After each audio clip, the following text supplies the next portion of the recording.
మా latest videos కోసం మా ఈ తెలుగు న్యూస్ ఛానల్ సబ్స్క్రైబ్ చేసి గంట సింబల్ యాక్టివేట్ చేసుకోండి. ధనుర్మాసంలో లక్ష్మీదేవిని పొరపాటున కూడా ఈ పువ్వుతో పూజించకూడదు. 7 తరాల పేదరికం వస్తుంది, లేనిపోని కష్టాలు వస్తాయి, ఐశ్వర్యమంతా హరించుకుపోతుంది, అడుగు తినే స్టేజికి పోతారు, భార్యాభర్తల మధ్య గొడవలు వచ్చే అవకాశం కూడా ఉంది. కాబట్టి ధనుర్మాసంలో పొరపాటున కూడా లక్ష్మీదేవిని ఈ పూలతో పూజించవద్దు. మన హిందూ ధర్మంలో ఎంతో పవిత్రమైన మాసం ధనుర్మాసం. ఈ మాసం అంటే సాక్షాత్తు ఆ శ్రీమన్నారాయణుడికి ఎంతో ప్రీతికరమైన మాసం. దేవతలందరూ నిద్రలేచే కాలం ఇది. అందుకే ఈ మాసంలో ఉదయాన్నే లేచి ఇంటి ముందు చక్కగా ముగ్గులు వేసి గొబ్బెమ్మలు పెట్టి ఆ కృష్ణ పరమాత్ముణ్ణి విష్ణుమూర్తిని పూజిస్తే సకల శుభాలు కలుగుతాయని మన పెద్దలు చెప్తూ ఉంటారు. అసలు ధనుర్మాసం అంటేనే భక్తికి ముక్తికి మార్గం. ఈ నెల రోజులు ఎవ్వరు అయితే నిష్టగా స్వామివారిని పూజిస్తారో వారి జీవితంలో కష్టాలన్నీ తొలగిపోయి సుఖ సంతోషాలు వెల్లువిరుస్తాయి. కేవలం విష్ణుమూర్తిని మాత్రమే కాదు, ఈ ధనుర్మాసంలో అమ్మవారి అనుగ్రహం కూడా చాలా ముఖ్యం. ముఖ్యంగా చెప్పుకోవాల్సింది గోదాదేవి గురించి. ధనుర్మాసం అంటేనే మనకు గుర్తొచ్చేది గోదాదేవి. ఆమె రచించిన తిరుప్పావే పాసురాలే కదా. గోదాదేవి సాక్షాత్తు భూదేవి అవతారం. ఆమె ఆ శ్రీరంగనాథుణ్ణి తన భర్తగా పొందటం కోసం ఈ ధనుర్మాసంలో కఠినమైన వ్రతాన్ని ఆచరించింది. అందుకే ఈ మాసంలో గోదాదేవిని భక్తి శ్రద్ధలతో పూజిస్తే పెళ్లిగాని అమ్మాయిలకు మంచి భర్త లభిస్తాడని, అలాగే పెళ్ళైన వారికి దీర్ఘ సుమంగళి యోగం కలుగుతుందని మన పురాణాలు ఘంటాపదంగా చెప్తూ ఉన్నాయి. గోదాదేవిని పూజిస్తే మనం కోరుకున్న కోరికలన్నీ నెరవేరుతాయి, ఆర్థిక ఇబ్బందులు తొలగిపోతాయి, ఇంట్లో ప్రశాంతత నెలకొంటుంది. అంతటి మహిమగల తల్లి మన గోదాదేవి. అయితే ఇక్కడ చాలామందికి ఒక సందేహం వస్తూ ఉంటుంది. మన తెలుగు వాళ్ళ ఇళ్లల్లో చాలామంది దగ్గర లక్ష్మీదేవి ఫోటోలు ఉంటాయి, వెంకటేశ్వర స్వామి ఫోటోలు ఉంటాయి, కానీ ప్రత్యేకంగా గోదాదేవి లేదా ఆండాళ్ళమ్మ ఫోటోలు ఉండకపోవచ్చు. అయ్యో, మరి మా ఇంట్లో గోదాదేవి ఫోటో లేదు కదా, మేము ఈ ధనుర్మాస వ్రతం ఎలా చేయాలి, అమ్మవారి అనుగ్రహం మాకు ఎలా దక్కుతుంది అని చాలామంది మదన పడిపోతూ ఉంటారు. కానీ మీరు అస్సలు కంగారు పడవలసిన అవసరం లేదు. ఎందుకంటే గోదాదేవి వేరు, లక్ష్మీదేవి వేరు కాదు. గోదాదేవి సాక్షాత్తు ఆ లక్ష్మీ స్వరూపమే. భూదేవి, శ్రీదేవి, నీలాదేవి ఇలా అమ్మవారు ఏ రూపంలో ఉన్నా ఆమె ఆ శ్రీమన్నారాయణుని ఇల్లాలే. కాబట్టి మీ ఇంట్లో గోదాదేవి ఫోటో లేకపోతే మీ పూజామందిరంలో ఉన్న లక్ష్మీదేవి ఫోటోనే గోదాదేవిగా భావించి పూజ చేయండి. సాక్షాత్తు లక్ష్మీదేవిని ఆరాధించినా కూడా గోదాదేవిని పూజించిన ఫలితమే దక్కుతుంది. ఆ తల్లి నామస్మరణ చేసి మనస్ఫూర్తిగా దండం పెట్టుకుంటే చాలు, మీ కోరికలన్నీ కూడా ఆ తల్లి నెరవేరుస్తుంది. కానీ ఇక్కడే అసలైన విషయం దాగి ఉంది. చాలామంది భక్తి ఉంది కదా అని, పూజ చేస్తూ ఉన్నాం కదా అని ఆతృతలో కొన్ని తెలియని పొరపాట్లు చేస్తూ ఉంటారు. ముఖ్యంగా దేవుడికి పెట్టే పూల విషయంలో చాలా జాగ్రత్తగా ఉండాలి. ఏదో మార్కెట్కి వెళ్ళాం కదా, రంగురంగుల పూలు కనిపించాయి కదా అని ఏది పడితే అది తీసుకొచ్చి అమ్మవారికి పెడితే మాత్రం అది పుణ్యానికి పోతే పాపం ఎదురైనట్టు అవుతుంది.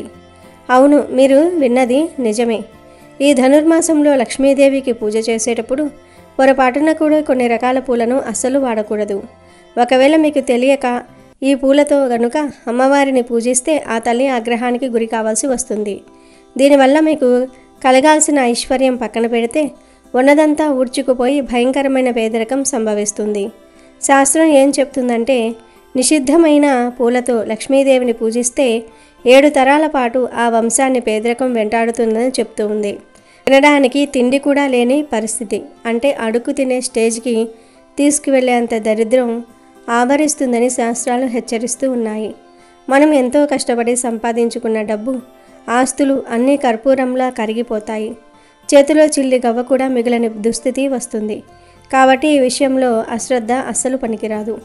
మరి లక్ష్మీదేవికి ఏ పూలు పెట్టకూడదు, ఏ పూల వల్ల ఇంతటి అనర్థం జరుగుతుంది అనే విషయాన్ని ఇప్పుడు మనం ఈ వీడియోలో వివరంగా తెలుసుకుందాము.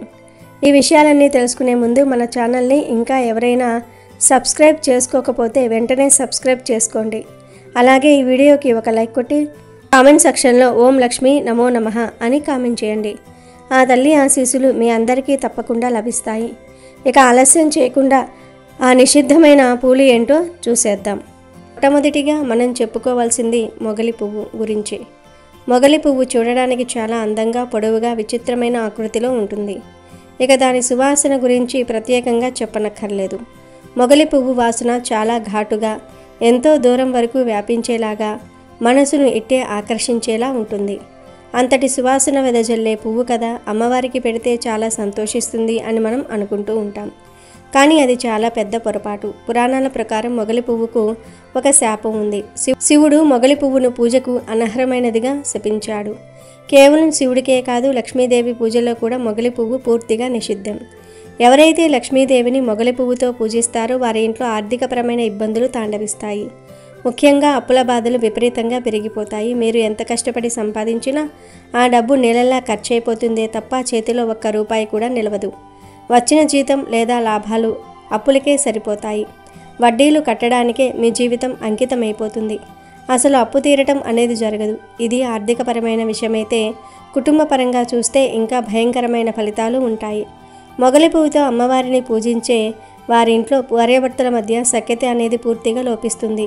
చిన్న చిన్న విషయాలకే పెద్ద పెద్ద గొడవలు జరుగుతూ ఉంటాయి. ఆ గొడవలు చిలికి చిలికి గాలివానలా మారి ఒకరి ముఖం ఒకరు చూసుకోలేనంతగా ద్వేషం పెరిగిపోతుంది. అన్యోన్యంగా ఉండాల్సిన దంపతుల మధ్య అనవసరమైన అనుమానాలు, అపోహలు వచ్చి చేరుతాయి. సంసారంలో సుఖము, సంతోషము లేకుండా పోతుంది. ఇల్లు ఎప్పుడు రణరంగంలా మారుతుంది. కుటుంబంలో ప్రశాంతత పూర్తిగా నాశనం అయిపోతుంది. కాబట్టి మొగలి పువ్వు ఎంత సువాసన వచ్చినా, ఎంత అందంగా ఉన్నా సరే, పొరపాటున కూడా దాన్ని లక్ష్మీదేవి పూజలో వాడకండి. లక్ష్మీదేవి అనుగ్రహం కావాలంటే మొగలి పువ్వుకు దూరంగా ఉండటమే మంచిది. ఇక రెండవ పువ్వు మనం తరచుగా చూసే ఉమ్మెత్త పువ్వు. సాధారణంగా ఉమ్మెత్త పువ్వులు శివయ్యకు ఎంతో ఇష్టం. పరమేశ్వరుడి పూజలో ఉమ్మెత్త పూలకు ప్రత్యేకమైన స్థానం ఉంది. ఉమ్మెత్త పూలతో శివుణ్ణి పూజిస్తే ఆయన త్వరగా కరుణిస్తాడని, కోరిన కోరికలు తీరుస్తాడని భక్తుల నమ్మకం. అది నిజమే. కానీ శివుడికి ఇష్టమైన ప్రతి పువ్వు లక్ష్మీదేవికి ఇష్టం ఉండాలని లేదు. లక్ష్మీదేవికి మాత్రం ఉమ్మెత్త పువ్వు అంటే పరమ అసహ్యం. ఈ పువ్వులు చూడడానికి తెల్లగా ఉంటాయి. తోటలో రోడ్ల పక్కన విరివిరిగా దొరుకుతూ ఉంటాయి కదా అని తెచ్చి అమ్మవారి పూజలో వాడితే మాత్రం మీరు చేసిన పూజంతా వృధా అయిపోతుంది. అంతేకాదు, సాక్షాత్తు మీ ఇంటి శ్రీ మహాలక్ష్మిని మీరే తరిమేసినట్లుగా అవుతుంది. ఉమ్మెత్త పూలతో లక్ష్మీదేవిని పూజిస్తే ఐశ్వర్యం హరించుకుపోతుంది.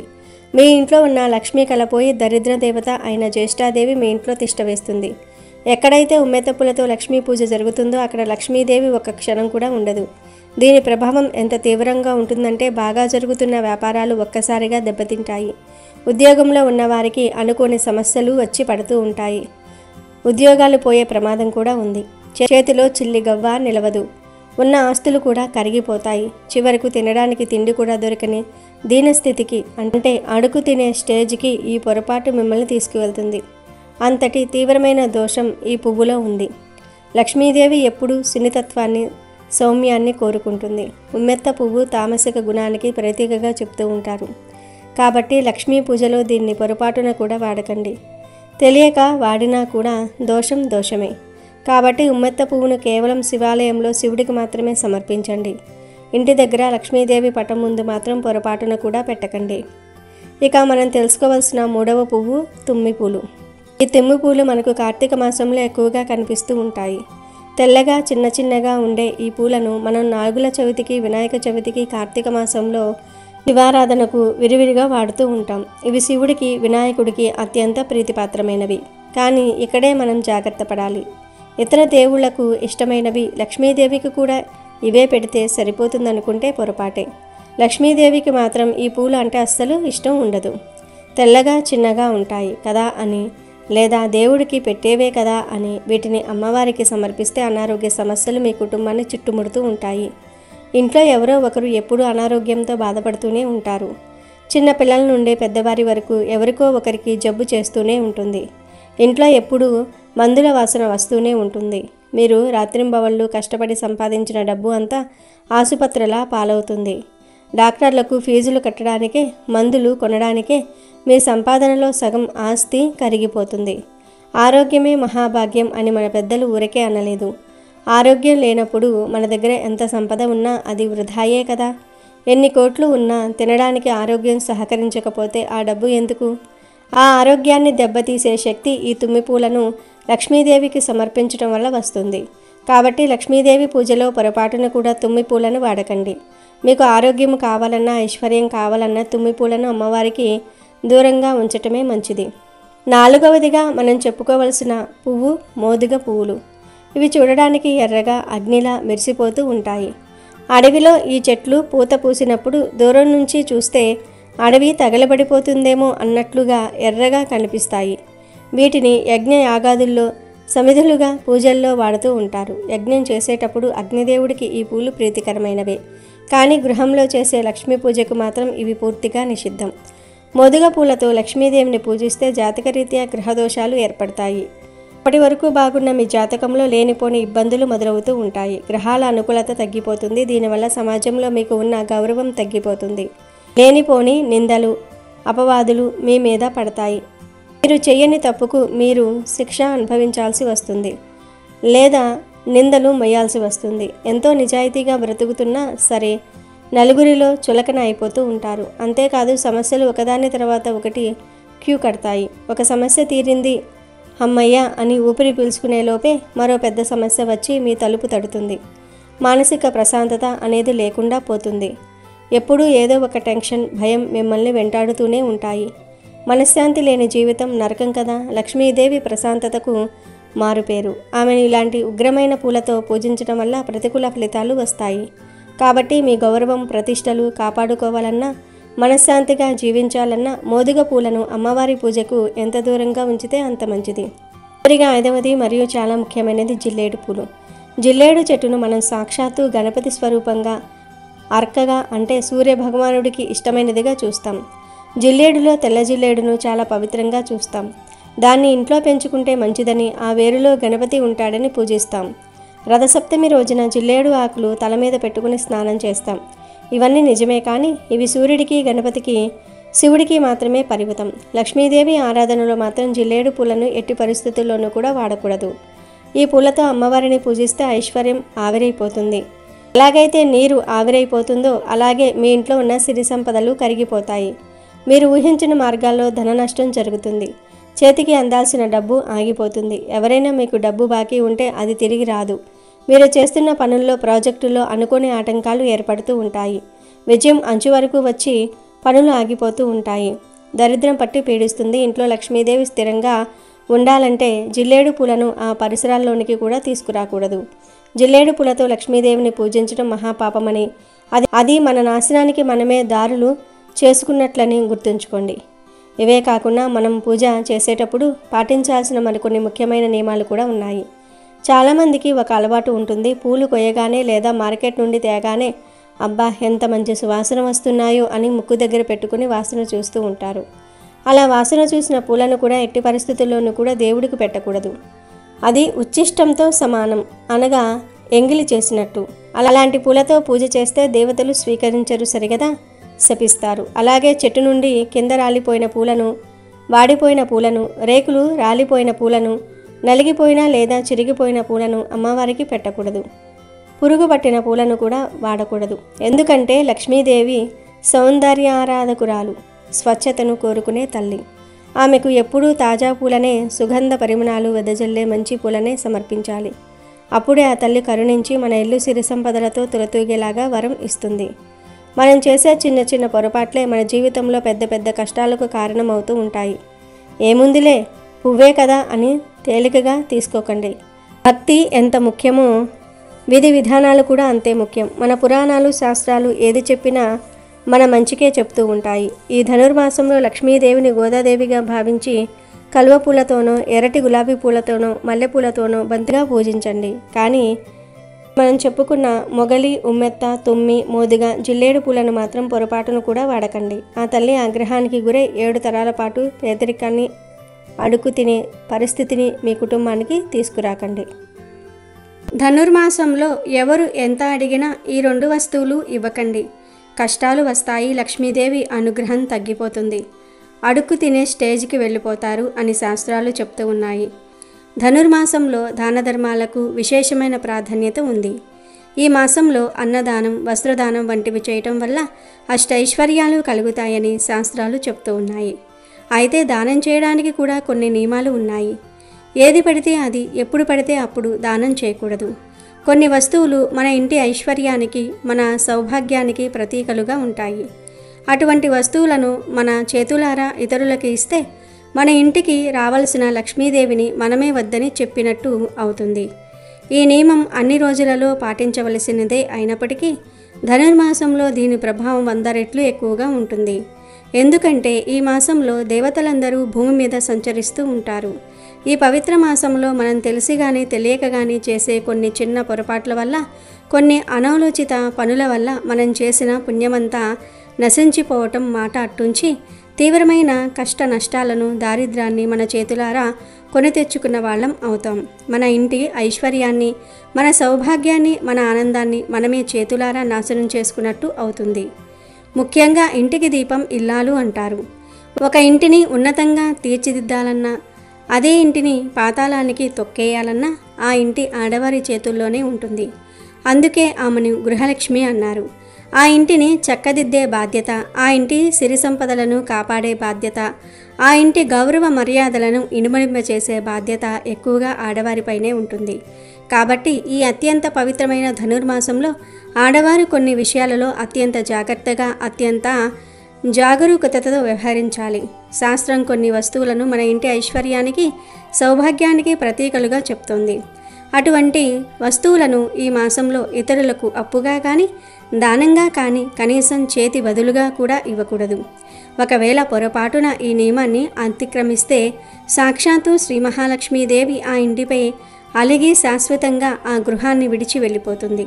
ఆ ఇల్లు ధనధాన్యాలను కోల్పోయి కళావిహీనమై దారిద్ర్యంతో నిండిపోతుంది. చివరికి ఆ కుటుంబ సభ్యులు అడుగు తినే దీన స్థితికి చేరుకుంటారు. ఇది అతిశయోక్తి కాదు, అక్షర సత్యం. అందుకే ఈ పవిత్రమైన ధనుర్మాసంలో ఏ వస్తువులను ఇతరులకు ఇవ్వకూడదో, వాటిని ఇస్తే ఎటువంటి దారుణమైన పరిణామాలు సంభవిస్తాయో ప్రతి ఒక్కరూ, ముఖ్యంగా ఆడవారు తప్పనిసరిగా తెలుసుకోవాలి. ధనుర్మాసంలో ఎవరికి ఇవ్వకూడని మొదటి వస్తువు ఉప్పు. అవును, ఉప్పు సాక్షాత్తు లక్ష్మీ స్వరూపం అని మన అందరికీ తెలుసు. సముద్ర మదనంలో లక్ష్మీదేవితో పాటే ఉప్పు కూడా పుట్టింది. అందుకే ఉప్పును మనం శ్రీ మహాలక్ష్మిగా భావిస్తూ ఉంటాం. సాధారణ రోజుల్లోనే ఉప్పును ఎవరికీ చేతికి ఇవ్వకూడదు అని చెప్తూ ఉంటారు. అటువంటిది విష్ణువుకు, లక్ష్మీదేవికి అత్యంత ప్రీతికరమైన ఈ ధనుర్మాసంలో మీరు ఇంట్లో ఉన్న ఉప్పును పక్కింటి వాళ్లకో, ఎదురింటి వాళ్లకో అరువుగా కానీ, లేదా వాళ్ళ ఇంట్లో అయిపోయిందని అడిగితే సహాయం పేరుతో కానీ అస్సలు ఇవ్వకూడదు. సాయంత్రం వేళల్లో అసలే ఇవ్వకూడదు. ఒకవేళ ఎవరైనా వచ్చి అమ్మ కూరల్లో ఉప్పు తక్కువైంది, కాస్త ఉప్పు ఉంటే ఇవ్వవా అని అడిగితే నిర్మొహమాటంగా లేదని చెప్పేయండి, లేదా ఇప్పుడు ఇవ్వకూడదు అని చెప్పండి. అంతేగాని అయ్యో పాపం కదా అని మీ డబ్బాలో ఉన్న ఉప్పును తీసి వారి చేతిలో పోశారంటే ఆ క్షణమే మీ ఇంట్లో ఉన్న సిరి సంపదలు వారి ఇంటికి తరలిపోతాయి. ఉప్పు ఎలాగైతే నీటిలో కరిగిపోతుందో మీ ఇంట్లో ఉన్న డబ్బు కూడా అలాగే అనవసరమైన ఖర్చుల రూపంలో కరిగిపోతుంది. కాబట్టి ఈ నెల రోజులు ఉప్పు విషయంలో చాలా జాగ్రత్తగా ఉండండి. రెండవది మరియు చాలామంది తరచుగా ఇచ్చే వస్తువు బియ్యం. అన్నం పరబ్రహ్మ స్వరూపం. అన్నదానం చేయటం చాలా గొప్ప విషయం అని మనకు తెలుసు. కానీ ఇక్కడ మనం గుర్తుంచుకోవాల్సిన విషయం ఏమిటి అంటే, ఆకలితో ఉన్నవారికి అన్నం పెట్టడం వేరు, మన ఇంట్లో వాడుకునే బియ్యం డబ్బాల నుంచి బియ్యాన్ని తీసి పక్కింటి వారికి అరువుగా ఇవ్వటం వేరు. ధనుర్మాసంలో ధాన్యం లక్ష్మీదేవిగా మారుతుంది కనుక ఈ మాసంలో మన ఇంటి అవసరాలకు తెచ్చుకున్న బియ్యాన్ని సాయంత్రం పూట కానీ లేదా రాత్రిపూట కానీ ఇతరులకు ఇవ్వకూడదు. ముఖ్యంగా సంధ్యా సమయం దాటాక బియ్యం ఎవరికైనా ఇస్తే ఆ ఇంటి యజమాని ఆయుష్ తగ్గుతుందని, ఆ ఇంట్లో దరిద్రం తాండవిస్తుందని ఒక నమ్మకం. ఒకవేళ ఎవరైనా పేదవారు ఆకలి అని వస్తే వారికి కడుపు నిండా అన్నం పెట్టండి. కానీ మా ఇంట్లో బియ్యం అయిపోయాయి, రేపు తెచ్చిస్తాం, ఇప్పుడొక 2 గ్లాసుల బియ్యం ఇవ్వండి అని ఎవరైనా అడిగితే మాత్రం పొరపాటున కూడా ఇవ్వకండి. మీ ఇంట్లో ఉన్న లక్ష్మీ కళను మీరు బయటకు పంపించకూడదు. కావాలంటే బియ్యం బదులు వండిన అన్నము ఇవ్వండి. అంతేగాని ఈ మాసంలో బియ్యం అరువుగా ఇవ్వటం మంచిది కాదు. ఎందుకంటే బియ్యం ఇవ్వటం వల్ల మీ జాతకంలో శుక్రబలం తగ్గిపోయి ఆర్థిక ఇబ్బందులు తలెత్తే అవకాశం ఉంటుంది. ఇక మూడవ వస్తువు నూనె. నూనె శని దేవుడికి ఇష్టమైన వస్తువు మరియు శని ప్రభావం ఉన్న వస్తువు. ధనుర్మాసంలో మనం నిత్యం దీపారాధన చేస్తాం. దీపం లక్ష్మీ స్వరూపం అయితే అందులో పోసే నూనె మన కష్టాలను పోగొట్టే సాధనం. ఈ సమయంలో మీరు మీ ఇంట్లో ఉన్న నూనెను ఎవరికైనా అరువుగా ఇస్తే వారి కష్టాలను, వారి శని ప్రభావాన్ని మీరు కొని తెచ్చుకున్నట్టే అవుతుంది. లేదా మీ ఇంట్లో ఉన్న సౌభాగ్యాన్ని వారికి ధారపోసినట్టే అవుతుంది. పక్కంటి వాళ్ళు వచ్చి డీప్ ఫ్రై చేసుకోవడానికి వంట నూనె సరిపోలేదు, కాస్త నూనె ఇవ్వండి అని అడిగితే దయచేసి ఇవ్వకండి. నూనెను దానం చేయాలంటే అది కేవలం శనివారం నాడు నవగ్రహాల దగ్గర లేదా గుడిలో మాత్రమే చేయాలి తప్ప ఇంటి దగ్గర పక్కవారికి చేతి బదులుగా ఇవ్వకూడదు. అలా ఇస్తే అప్పుల బాధలు చుట్టుముడుతూ ఉంటాయి. మీరు ఎంత సంపాదించినా అది నూనెలా కారిపోతుందే తప్ప చేతిలో నిలబడదు. ఆరోగ్య సమస్యలు కూడా వచ్చే ప్రమాదం ఉంది. తరువాతి వస్తువు పాలు మరియు పెరుగు.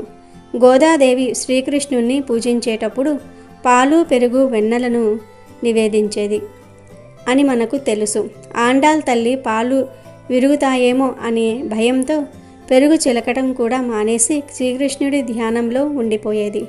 గోమాత నుండి వచ్చే ఈ పాలు, పెరుగు సకల దేవతలకు నివాసం. ముఖ్యంగా లక్ష్మీదేవి గోమయంలో, గోమూత్రంలో, పాలల్లో నివసిస్తుంది. ధనుర్మాసంలో సాయంత్రం వేళ పాలు గాని పెరుగు గాని ఎవరికీ ఇవ్వకూడదు. పాలు శుక్రగ్రహానికి, చంద్రుడికి సంబంధించినవి. పెరుగు కూడా అంతే. వీటిని ఇతరులకి ఇస్తే మీ ఇంట్లో ఉన్న మానసిక ప్రశాంతత దెబ్బతింటుంది. పిల్లల ఆరోగ్యం పాడవుతుంది. మీ ఇంట్లో అభివృద్ధి కుంటుపడుతుంది. పాలు పొంగినట్లు మీ ఇంట ఐశ్వర్యం పొంగాలి అంటే ఈ నెల రోజులు ఎవరికీ పాలు, పెరుగు అరువుగా ఇవ్వకండి. ఒకవేళ ఇవ్వాల్సి వచ్చినా దానికి ప్రతిఫలంగా డబ్బు తీసుకోకుండా ఉచితంగా ఇవ్వకండి. కానీ సాధ్యమైనంత వరకు నివారించటమే ఉత్తమం. ముఖ్యంగా పెరుగును రాత్రిపూట అస్సలు ఇంటి గడప దాటించకూడదు. దీనివల్ల వంశ అభివృద్ధికి సంబంధించిన దోషాలు కలుగుతాయని శాస్త్రం చెప్తోంది. మరొక ప్రమాదకరమైన వస్తువు మిరియాలు. సాధారణంగా మనం వంటల్లో ఘాటు కోసం మిరియాలు వాడుతూ ఉంటాం. కానీ జ్యోతిష్య శాస్త్రం ప్రకారం మిరియాలు రవిగ్రహానికి, కుజగ్రహానికి సంబంధించినవి. అలాగే ఇవి ఉగ్రమైన శక్తిని కలిగి ఉంటాయి. ధనుర్మాసంలో వాతావరణం చాలా చల్లగా ఉంటుంది. ఈ సమయంలో శరీరంలో వేడిని పుట్టించడానికి మిరియాలు వాడటం మంచిదే. కానీ వీటిని ఎవరికైనా దానంగా ఇస్తే మాత్రం గొడవలు జరుగుతాయి. అవును, మీరు విన్నది నిజమే. మిరియాలు ఎవరికైనా చేతికి ఇస్తే తీసుకున్న వారికి, ఇచ్చిన వారికి మధ్య మనస్పర్ధలు, గొడవలు, శత్రుత్వము ఏర్పడే అవకాశం ఉంటుంది. మీ బంధువులే అయినా సరే లేదా మీ ప్రాణ స్నేహితులైనా సరే వారు మిరియాలు అడిగితే లేవు అని చెప్పండి. లేదంటే ఆ మిరియాల ఘాటులాగే మీ బంధంలో కూడా ఘాటు పెరిగి అనవసరమైన తగాదాలు వచ్చి మానసిక ప్రశాంతతను కోల్పోతారు. ఇంట్లో కలహాలు పెరగడానికి కూడా ఇది ఒక కారణం అవుతుంది. అలాగే శనగపిండి. శనగలు గురుగ్రహానికి సంబంధించిన ధాన్యం. గురువు ధనానికి, విద్యకు, సంతానానికి కారకుడు. ధనుర్మాసం అంటేనే ఆధ్యాత్మిక చింతన పెంచే మాసం. ఈ మాసంలో గురుబలం మనకు చాలా అవసరం. అటువంటి సమయంలో మీరు శనగపిండిని ఎవరికైనా ఇస్తే మీ గురుబలం తగ్గిపోతుంది. మీ ఇంట్లో శుభకార్యాలు జరగటం ఆలస్యమవుతుంది. డబ్బుకు సంబంధించిన విషయాలలో మోసపోయే అవకాశం ఉంటుంది. లేదా మీరు ఎవరికైనా డబ్బు అప్పుగా ఇస్తే అది తిరిగి రాకపోవచ్చు. పిల్లల చదువు మీద కూడా ఇది ప్రభావం చూపుతుంది. కాబట్టి బజ్జీలు వేసుకోవడానికో, పకోడీలు చేసుకోవడానికో పక్కింటి వాళ్ళు శనగపిండి అడిగితే నిర్మొహమాటంగా తిరస్కరించండి. మీ ఐశ్వర్యాన్ని కాపాడుకోండి. దీనితో పాటుగా కర్పూరాన్ని కూడా ఈ నెలలో ఎవరికీ ఇవ్వకూడదు. కర్పూరం ఇంటికి, దేవుడికి వెలుగును ఇస్తుంది. హారతి ఇచ్చేటప్పుడు కర్పూరం వెలిగిస్తే మన కష్టాలన్నీ మంచులా కరిగిపోతాయని నమ్ముతూ ఉంటాం. కర్పూరం సాక్షాత్తు శుక్రుడికి ప్రతీక. మన ఇంట్లో నిత్యం వెలిగించే కర్పూర హారతి మన వంశానికి తేజస్సును ఇస్తుంది.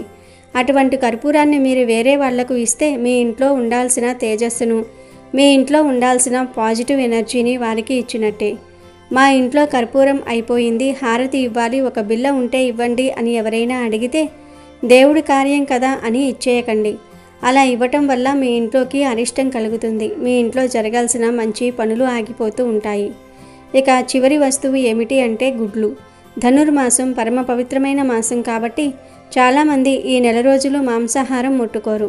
కానీ కొంతమంది గుడ్లు తింటూ ఉంటారు లేదా వండుకుంటూ ఉంటారు. అది వారి వారి ఇష్టాయిష్టాలను బట్టి ఉంటుంది. మీరు గుడ్లు వండుకుని తిన్నా పర్వాలేదు, కానీ ఎట్టి పరిస్థితుల్లోనూ కూడా ఈ నెలలో గుడ్లను ఎవరికీ అరువుగా ఇవ్వకూడదు, దానంగా కూడా ఇవ్వకూడదు. మీరు ఇలాంటి వస్తువులను చేతులు మార్చటం వల్ల ఆ ఇంట్లో నెగిటివ్ ఎనర్జీ పెరుగుతుంది. ఇది దరిద్రానికి హేతువు అవుతుంది. ఆర్థికంగా మీరు ఎంత ఎత్తుకు ఎదిగినా ఒక్కసారిగా కిందికి పడిపోయే ప్రమాదం ఉంటుంది. ఉప్పు, బియ్యము, నూనె, పాలు, పెరుగు, మిరియాలు, శనగపిండి, కర్పూరము, గుడ్లు ఈ 8 వస్తువులను కూడా ధనుర్మాసంలో ఎవరికీ దానంగా కానీ అప్పుగా కానీ చేతి బదులుగా కానీ ఇవ్వకూడదు. ఈ వస్తువులన్నిటినీ ఎందుకు ఇవ్వకూడదు అని ఎంతలా నొక్కి చెప్తున్నామంటే ధనుర్మాసంలో సూర్యుడు ధనుస్సు రాశిలో ఉంటాడు. ఇది దేవతలకు బ్రహ్మ ముహూర్త కాలం. ఈ సమయంలో మనం చేసే ప్రతి పనికి 1000 రెట్ల ఫలితం ఉంటుంది. మంచి పని చేస్తే మంచి ఫలితం, తెలియక తప్పు చేస్తే చెడు ఫలితం కూడా అలాగే ఉంటుంది. మనం కష్టపడి సంపాదించుకున్న డబ్బు, దాచుకున్న ఐశ్వర్యము మన ఇంట్లోనే ఉండాలి అంటే ఈ జాగ్రత్తలు తప్పదు. అయ్యో పక్కింటి వాళ్ళు ఏమనుకుంటారో అనే మొహమాటం కొద్దీ మీరు లక్ష్మీదేవిని బయటకు పంపిస్తే రేపొద్దున మీకు కష్టం వస్తే ఆ పక్కింటి వాళ్ళు వచ్చి మిమ్మల్ని ఆదుకోరు. పైగా మీ జాతకం బాగోలేనప్పుడు, మీ గ్రహస్థితి అనుకూలించినప్పుడు ఇలాంటి చిన్న చిన్న తప్పులే పెద్ద దోషాలుగా మారి మిమ్మల్ని కుదిపేస్తూ ఉంటాయి. అప్పుల పాలవటం అంటే మామూలు విషయం కాదు. ఒక్కసారి అప్పుల ఊబిలో కూరుకుపోతే అందులో నుంచి బయటపడటం చాలా కష్టం. మనం చూస్తూనే ఉంటాం, ఎంతో వైభవంగా బ్రతికిన కుటుంబాలు అకస్మాత్తుగా రోడ్డున పడిపోతూ ఉంటాయి. దానికి కారణం వారి జాతక దోషాలే కావచ్చు. కానీ ఇలాంటి చిన్న చిన్న అజాగ్రత్తలు కూడా దానికి ఆజ్యం పోస్తాయి. లక్ష్మీ కటాక్షం కావాలని మనం గుళ్ళు గోపురాలు తిరుగుతాం, నోములు నోస్తాం, పూజలు చేస్తాం. కానీ ఇంటికి వచ్చిన లక్ష్మిని నిలుపుకోవటం రాకపోతే ఎంత చేసినా వృధానే కదా. మన పెద్దలు ఊరికే ఏదీ చెప్పలేదు. ఇంటి గుట్టు లంకకు చేటు అన్నారు. అలాగే మన ఇంట్లో వస్తువులు మన ఇంట్లోనే ఉండాలి. ముఖ్యంగా వంటగది అనేది లక్ష్మీదేవికి నిలయం. అక్కడ ఉండే ఉప్పు, పప్పు, నూనె, బియ్యం వంటివి ఆ ఇంటి ఐశ్వర్యానికి సంకేతాలు. ఇవి ఎప్పుడూ నిండుగా ఉండాలి తప్ప ఇతరుల ఇళ్లకు తరలిపోకూడదు. ఆడవాళ్ల చేతుల్లోనే ఇంటి అదృష్టం ఉంటుంది. అందుకే మిమ్మల్ని గృహలక్ష్మి అంటారు. మీరు మీ ఇంటిని కాపాడుకోవాలి. ఎవరైనా ఏమైనా అనుకున్నా సరే ఈ ఒక్క నెల రోజులు కాస్త కఠినంగా ఉండండి. ధనుర్మాసం కదండి, ఈ నెలలో మేము ఈ వస్తువులు ఇవ్వము, మా ఇంటి నియమం అది అని సున్నితంగా చెప్పండి. అలా చెప్పడం వల్ల అవతలి వాళ్ళు ఒక్క నిమిషం బాధపడొచ్చేమో కానీ మీ ఇల్లు మాత్రం సురక్షితంగా ఉంటుంది. మీ భర్త కష్టార్జితం వృధా కాదు. మీ పిల్లల భవిష్యత్తు బాగుంటుంది. అప్పులు చేసే పరిస్థితి, ఒకరి దగ్గర చెయ్యి చాచి అడుక్కునే దుస్థితి మీకు రాకూడదు. అంటే లక్ష్మీదేవి మీ ఇంట్లో స్థిర నివాసం ఏర్పరచుకోవాలంటే ఈ జాగ్రత్తలు తప్పకుండా పాటించండి. గుర్తుంచుకోండి, మనం చేసే దానం సత్పాత్ర దానం అయి ఉండాలి. పేదవారికి, ఆకలితో ఉన్నవారికి అన్నం పెట్టండి, వస్త్రాలు ఇవ్వండి, తప్పు లేదు. కానీ ఇంటి అవసరాలకు వాడుకునే వస్తువులను మాత్రం అరువుగా బదులుగా పక్కవారికి ఇవ్వకండి. ముఖ్యంగా ఈ ధనుర్మాసంలో ఈ నియమాన్ని త్రికరణ శుద్ధిగా పాటించండి. ఎలాంటి కష్టాలు లేకుండా ఆనందంగా జీవించండి. వీడియో నచ్చితే లైక్ చేయండి, షేర్ చేయండి, బట్ సబ్స్క్రైబ్ చేసుకోవడం మర్చిపోవద్దు.